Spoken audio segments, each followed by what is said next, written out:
Welcome to the Kakasungura YouTube channel. Thank you so much for your continued support. And may God bless you. Our target is 100,000 subscribers. Keep subscribing and may God bless you. Also remember to turn on the subscriber notification bell so that once I upload a video, you are able to be notified. As I always say, there is no time because the ultimatum given by Raila Odinga to Kenya Kwanza government is elapsing at a very high speed. And people have begun to do warm-ups. Let me use Swahili so that I may be very clear, so that my points can come out the way I want. And I want my fans from Uganda to learn Swahili. So, unajua, siku ambazo Raila Odinga alipeana zinaendelea kupungua. And as I told you, uongozi wa Kenya Kwanza umewekwa katika mizani. Kwa sababu wamelewa na uongozi. Niliwaambia wakati Barishasha alilewa na uongozi, Mungu alimwambia kwamba nimekuweka katika mizani. Nasikiza. Kuna joto kali hapa nchini Kenya ambalo limetoka kwa Wakenya wenyewe kuhusiana na huu mjadala wa ndoa ya jinsia moja. Unajua, there are things that you analyze critically and find an answer to yourself. You do not need any influence. You do not need explanations from the relevant stakeholders for you to come up with a conclusion that yes, this was indeed meant because of this. So what am I saying? All of us, and if you don't know, you can go to internet and do some research. Get to understand America's stand on LGBTQ. Just read and understand. So many African countries are in bondage because of poverty. We need money. But when this money comes, they are brought to us with the condition. I just want to send you into research. You find out how corporal punishment was abolished in Kenya. It wasn't a Kenyan decision in totality. It was a decision from the people who were willing to fund free education during Kibaki's tenure. Just find out.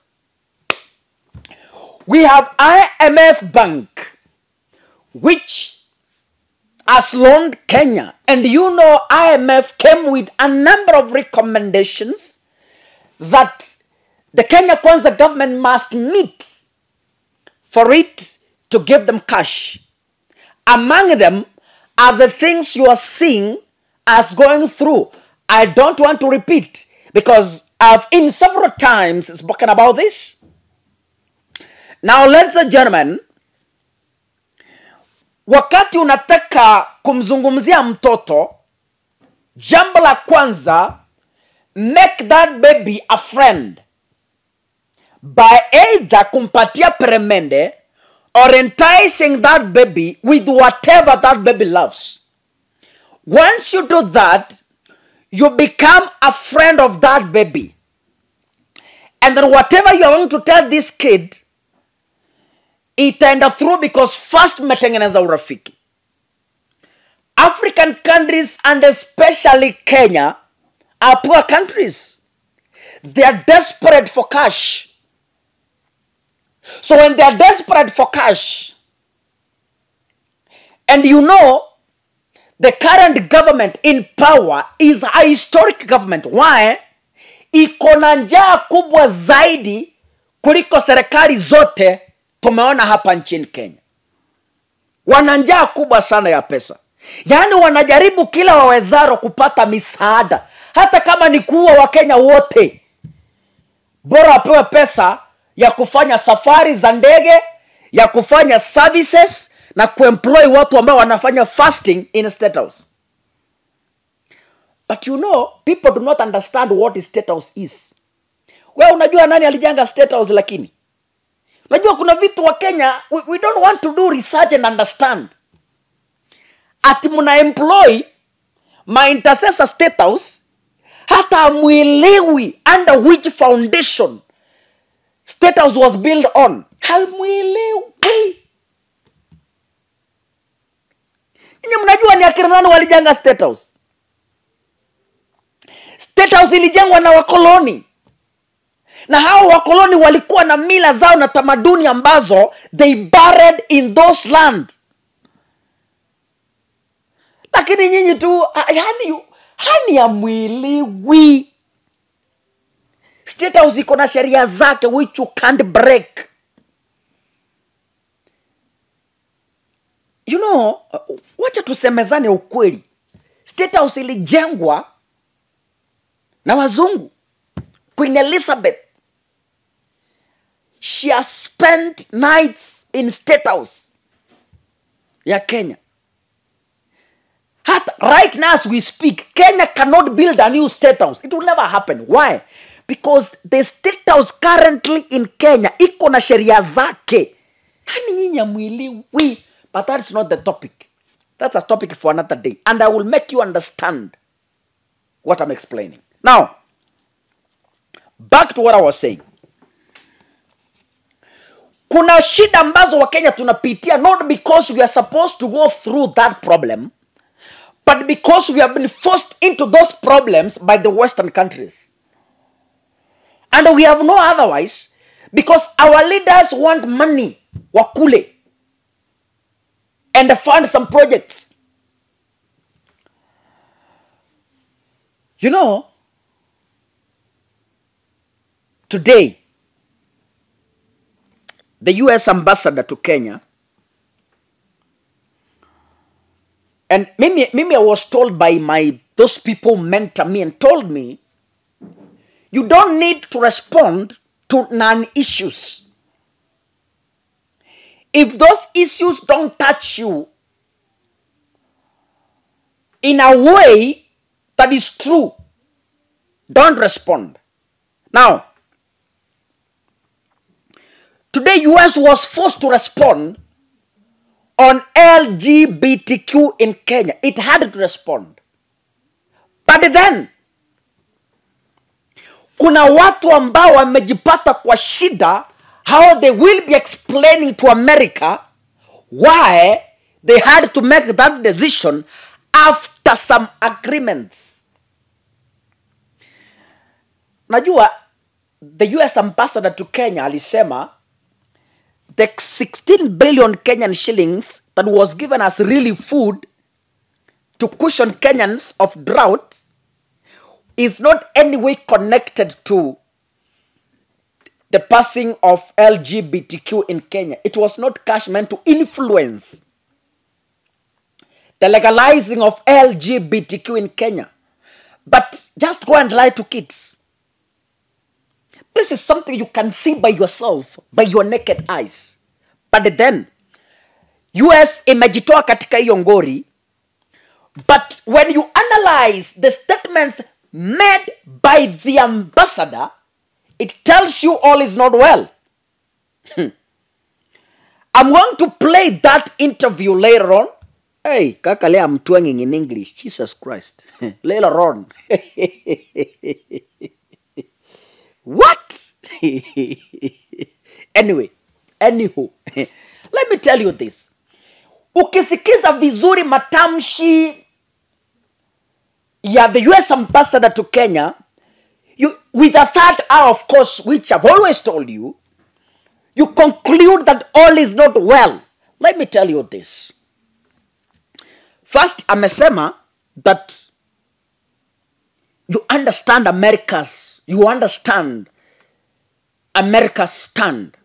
on LGBT. You know, that's a very strong statement. He's telling Kenyans and Ruto himself that, you know, you understand the stand of America on LGBT. What is the stand of America? Ni ile inakubalia mapenzi ya jinsia moja. That is the stand of America on LGBTQ. So the ambassador was simply telling them, of course mnaelewa our stand, but then we cannot force you. We can't force a country. Aye. So wakati anasema we cannot force, it means they had requested, they had influenced that let us do this. But after backfiring, Ruto akaruka kamba. Wakenya sijui kama mnaelewa what I'm speaking. Anyway, first, able to skize, can we listen to, able to skize ambassador vile anasema before I proceed? To that aid being linked to any change in policy on LGBTQ rights in Kenya.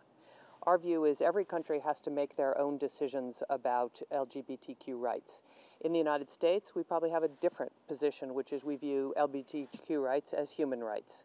But we respect every country's point of view on what position they want to take on this, and we will respect that. But of course, our democratic values and the way we feel is different, and that's okay.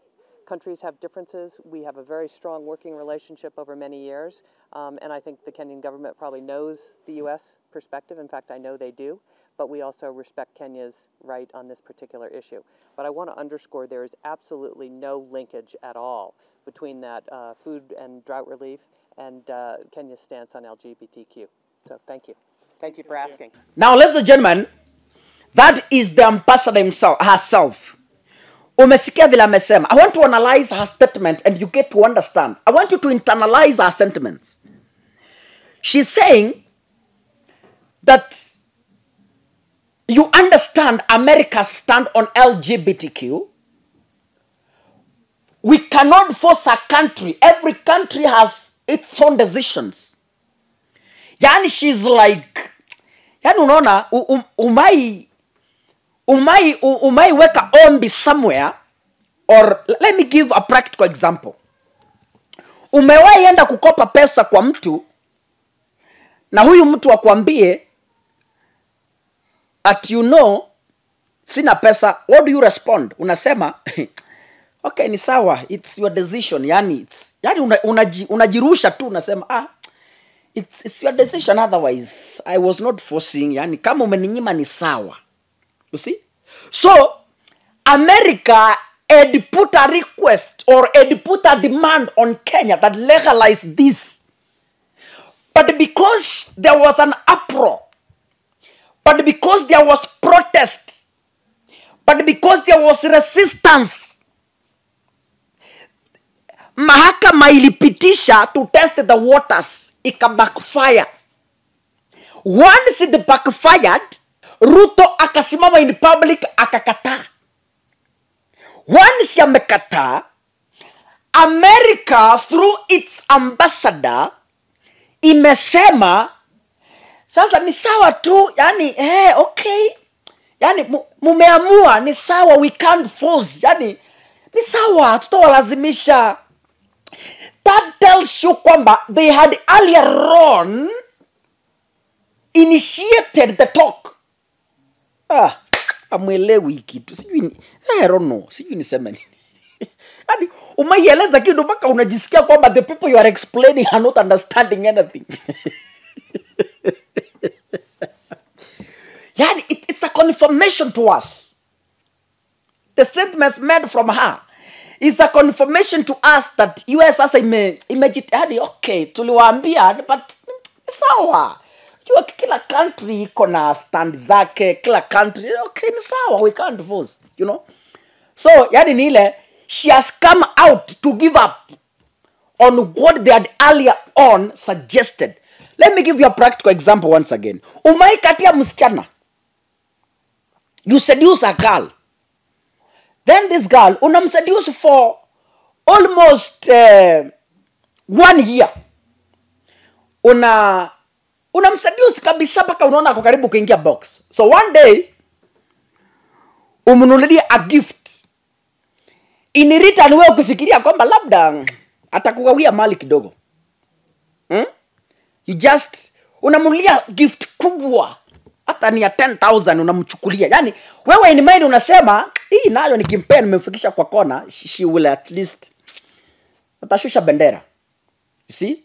Okay, una buy gift unampelekea. But after umempatia, alafu unasikia akiambia marafiki somewhere na that message leaks to you kwamba yule kwangu na yule jamaa yule kwangu. Haiwezekani. Impossible. So unakuja later on unamwambia, najua kuna kitu nilisikia, najua ni vizuri tuzungumzie jambo. Kuna kitu nilisikia, lakini ni sawa tu. Si ni uamuzi ni wako tu. Mimi sitakulazimisha. Uamuzi ni wako. I can't force you. Yani you just give up, you know? Okay, you put a request. Ulikuwa umemfanyia mazuri. Ukifikiria kwamba labda lakini sasa this is what happened to Kenya. America ilikuja vizuri. Nyinyi mliona kilichomfanyikia yule mama kwa ndege wakati alikuwa anashuka. Wewe uliona nini? Hata Mungu alikataa. Mungu alileta windi ya Kenya ikatoa manguo. Ikatuonyesha kwamba hii spirit inakuja hapa ni spirit mbaya. Kemea hii pepo hii. Wakati anashuka kwa ndege. The wind blew the clothes. So was a sign kwamba hii pepo inakuja ikemea hii. Hii toa hii pepo hii. So akakuja and she came to just entice. Yani alikuja kuweka request. Akaona I want to seduce these people. Akapeana 16 billion ya drought. Yani ile ni ile tu, yani zawadi kwamba at least hii kitu muone tunawapenda. Lakini Kenya kwanza ikaruka futi 17 baada ya kusukumwa pande zote. Baada ya kusukumwa kabisa, akakataa, wakasema hii kitu hapana. They had to confess in public. Na wakazungumza in Swahili so that wakutoa asisikie. Na America sasa imekuwa forced to come to the public to clarify na kusema ati ile pesa mliona ya 16 billion, ile pesa it was not meant for blah blah blah. Uongo nyinyi. Lies. Wanadanganya mchana peupe. But anyway, sio ndio serikali mlichagua. Unajua Biblia inaniambia kwamba mtawatambua kupitia matendo. You will know them through actions. So mtu anajulikana kwa utu wake kupitia vile vitu anavyofanya kwa watu wengine. That's when you know this person is good, this one is bad, this one is arrogant, this one is loving, this one is polite, this one is... It's through actions that we are able to tell. But moreover you can't tell. Watu wamejivalisha ngozi ya kondoo, lakini ndani mbwa mwitu wanataka kufia Kenya. Sad. Na Wakenya hamuoni hiyo. Even pastors are not seeing this. Selling our morals for just 16 billion. What a shame. Yani munauza culture yetu. You sell our Christianity, you sell our Islamic at 16 billion. Haiwezekani. But anyway, Kenyans, I want to wish you the very best. Mimi kaka nitakuwa hapa kuzungumza na hii serikali. Niliwaambia I'm not backing down. There is no retreat. There is no surrender. The God in heaven is higher than them. And a time is coming when Kenya will get its electoral justice. We shall fight until the end. It doesn't matter what they will do to us. It's a few days to the streets. It's a few days to mass action. And I'm telling you, it will be messier with casualties. You saw what they were doing in Jacaranda today? Tear gassing innocent young people. Nabado. Buy more tear gas. Babu Wina alisema, those are not my own sentiments. Babu Wina aliwaambia, buy more tear gas. If you are man enough, buy more tear gas. That's what Babu Wina said. It's not Kakasungura sentiments. God bless you. Santeni sana. See you in the next video.